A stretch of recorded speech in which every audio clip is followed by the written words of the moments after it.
दिल्ली रे जल संकट टैंकर पछरे दौड़ुचंती साधारण लोके।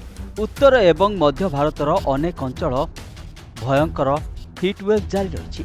सर्वाधिक तापमात्रार पुराणा वर्षर रेकर्ड गुड़िक भांगी एवं यार प्रभाव में वर्तमान लोकंकर मृत्यु प्रक्रिया मध्य आरंभ हो जाइछि। हिटवेव सहित देशर राजधानी लोकंक पई जल मध्य एक समस्या पलटि गलानी। दिल्लीर अनेक अंचल रे जलर अभाव सम्मुखीन होउछंती। अनेक अंचल लोके माने बाल्टी एवं पाइप सहित पानी टैंकर पछरे दौड़ुथिबार देखिबाक मिलुछि। पानीय जल पई लोके माने लंबा धाड़ी रे ठिया होउछंती। संकट एते बड़ जे गुरुद्वार दिल्ली सरकार को जरूरीकालीन बैठक डाकिछंती। यह व्यतीत जल अपचय उपरे जरिमाना लागू करा जायछि। एही हिट वेव को नजर रखी हॉस्पिटल ले रोगी मानक पई स्वतंत्र व्यवस्था करा जायछि। यह सहित दिल्ली रे जलर संकट एते मात्रा बढ़ी जायछि जे लोके माने नाइ नथिबा असुविधार सम्मुखीन होउछंती।